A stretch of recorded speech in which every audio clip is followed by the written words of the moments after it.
We've all seen those idyllic holiday movies where you see people waking up on Christmas morning, seeing a mystery parcel under the tree, or opening a box and noticing that there's a puppy that pops out, and everybody is thrilled and happy about having a new puppy on Christmas morning. What could be better? Well, in this video, we're going to talk about some of the key myths and the reality around getting a puppy as a present for the holidays. Hey, welcome back to my channel. If you're new here, my name is Nicole with Podorable Finds, and I am obsessed with helping dogs and their owners live their best lives. So if you're a dog owner, prospective dog owner, or just a dog lover, then this may be the channel for you. I'd really appreciate it if you would hit that subscribe button.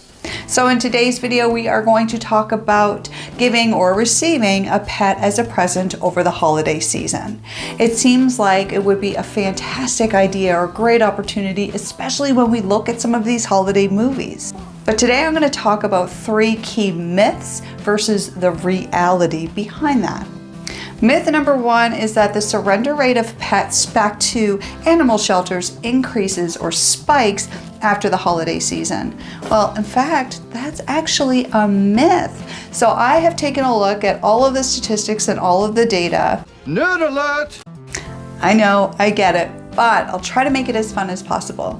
So when I was taking a look at some of the data through a few different studies, it showed that there really isn't anything to support that claim. In fact, some organizations do see an increase in pet surrender rates right around the holiday season because they cite behavioral issues, which kind of makes sense in terms of, it's the hustle and bustle of the holiday season. People are coming and going from your home. Your pet is probably all out of sorts and potentially misbehaving. But even though there are some claims of this, the data doesn't necessarily support that. You do see a slight spike in intake cases around December, but it doesn't really mean that it's a huge trend. So that brings us to our next myth versus reality. So in terms of the reasons why people surrender their pets to shelters, typically number 1 has to do with behavioral issues. Usually last on the list has to do with people receiving the pet as a gift. It accounts for 0.3% of the response rates according to this study.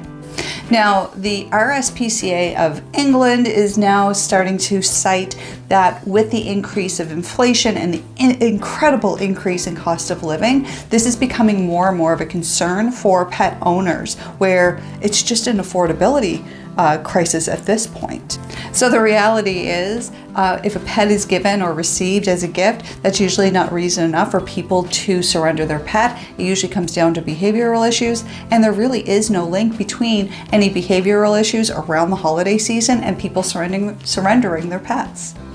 Okay, we're going to test this next myth, which is getting a puppy for the holidays is an absolutely magical time. Sure, it is a magical time, and it fills people with a lot of joy.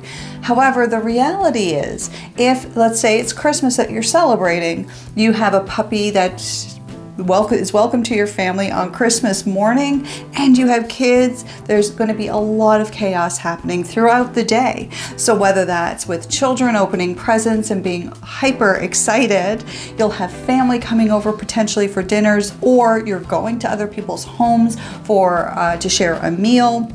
You're welcoming a puppy into your home during a time that is really not reflective of a typical day in the life. So regardless of whether it's Christmas or Kwanzaa or Osaka or Hanukkah, this is not usually a typical time of year. So you may end up with a puppy or even a kitten who is very scared for their very first introduction to your family. So we can see that if you receive or give a pet as a holiday gift, then it's very unlikely that that pet will end up being surrendered to a shelter. We've already busted that myth. The reasons for surrender wouldn't align to the pet being received as a gift. However, the reality around the timing of receiving a pet or giving a pet as a gift probably isn't the best during the holiday season. So as an alternative, you could always wrap up sort of a toy puppy as a promissory gift so that once things settle after the holiday season, you go out and you get yourself your puppy. Now, the most important part of this whole equation is readiness to take on the responsibility of a pet. So there's the emotional responsibility, financial responsibility, and then the reality as well. Especially during the holiday season, whether it's Christmas, Hanukkah, what have you.